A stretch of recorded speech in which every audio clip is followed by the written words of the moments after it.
Assalamualaikum warahmatullahi wabarakatuh. Alhamdulillahirabbil alamin wa bihi nasta'in wa ala umuruddin waddin. Assalatu wassalamu ala asrofil anbiya wal mursalin sayyidina Muhammad wa ala alihi washabihi ajmain amma ba'du. Yang terhormat, yang saya takdimi Ketua PCNU Kabupaten Bangkalan, Raden Kiai Haji Maki Nasir. Yang saya banggakan, yang saya hormati segenap para panitia, pengurus beserta para jajarannya, dan sangat saya banggakan dewan juri yang saya sangat cintai dan insya Allah mencintai saya. Kali pertama marilah kita aturkan puji syukur kehadirat Allah Subhanahu wa taala atas berkat dan rahmatnya sehingga kita bisa diberikan kesehatan, nikmat sehat meskipun di suasana Covid-19 ini. Salawat serta salam semoga tercurah limpahkan kepada junjungan kita Nabi besar Muhammad SAW yang telah membawa kita dari zaman onta menuju ke zaman Toyota, yakni adanya dinul Islam. Di sini saya akan menyampaikan pidato tentang biografi Syekhona Khalil yang kerap disebut Mbah Khalil. Nama asli dari Syekhona Khalil adalah Syekhona Muhammad Khalil bin Abdul Latif Al-Bangkalani. Abdul Latif di sini adalah ayahanda beliau dan Al-Bangkalani ini adalah tempat kelahiran beliau. Syekhona Khalil merupakan ulama karismatik, ulama dari Bangkalan Madura yang sudah mendunia. Dan kerap bagi para santri, Syekhona Khalil sudah dijuluki atau disebut sebagai waliullah. Kemudian kemerdekaan negara Indonesia tak lepas dari Syekhona Khalil. Kenapa saya bilang seperti itu? Kiai Haji Hasyim Asy'ari diamanati oleh Syekhona Khalil, diberikan tongkat dan tasbih, diinstruksikan untuk mendirikan Nahdlatul Ulama. Dan NKRI merdeka gara-gara Nahdlatul Ulama. Kenapa saya bilang seperti itu? Contohnya kejadian 10 November di Surabaya itu segelintir arek-arek Surabaya. Namun pasukan dari Ki Haji Wahab Hasbullah bersama para santri dan bersama para hubul waton,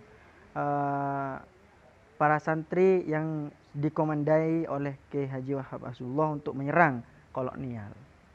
Nah, santri di sini tidak tahu bagaimana mekanisme perang.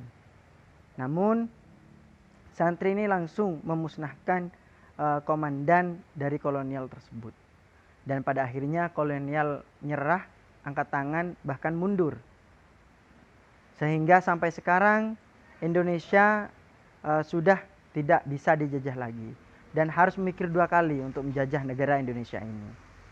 Karena adanya Nahdlatul Ulama, organisasi yang besar, organisasi yang dikhawatirkan untuk dijajah Indonesia ini.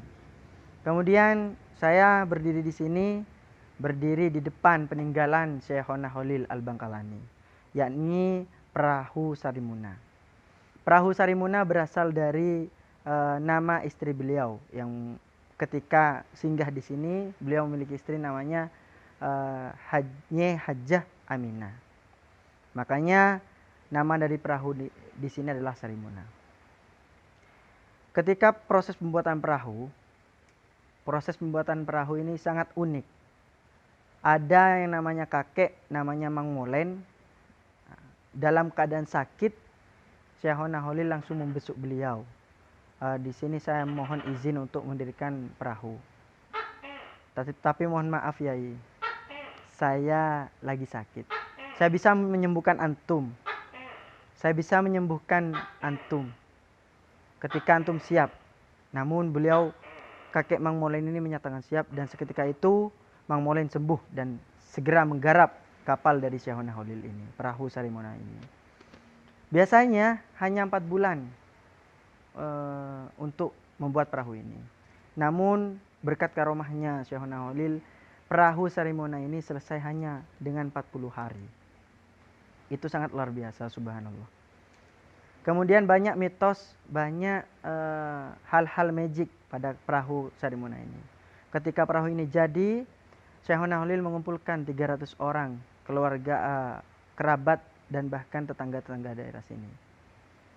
Setelah tasyakuran selesai, beliau meminta tolong kepada masyarakat di sini untuk meluncurkan kapal ini ke lautan lepas.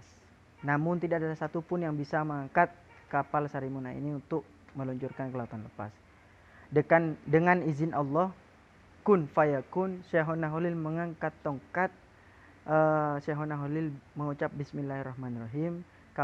Tongkat itu didorong kepada kapal itu, dan kapal itu meluncur dengan sendirinya kepada lautan lepas. Sungguh luar biasa karomah dari beliau. Kemudian keunikan dari kapal ini, kapal di sini memuat 40 ekor sapi. Bayangkan, tidak mungkin kapal sesederhana ini memuat 40 ekor sapi.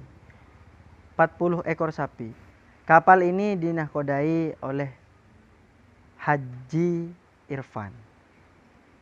Dan Haji Irfan di sini adalah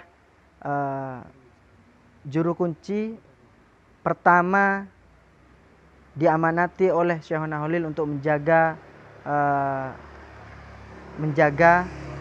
perahu Sarimuna ini. Dan sampai sekarang sahabat saya, tretan saya, rekan saya Ibnu Tanjung Bumi, namanya rekan Muafa, yang menggantikan juru kunci perahu Sarimuna ini. Mungkin cukup itu saja dari saya. Banyak hal-hal magic lainnya untuk mengetahui keunikan perahu Sarimuna ini. Kurang lebihnya mohon maaf. Wallahul muwaffiq ila aqwamit thoriq. Wassalamualaikum warahmatullahi wabarakatuh.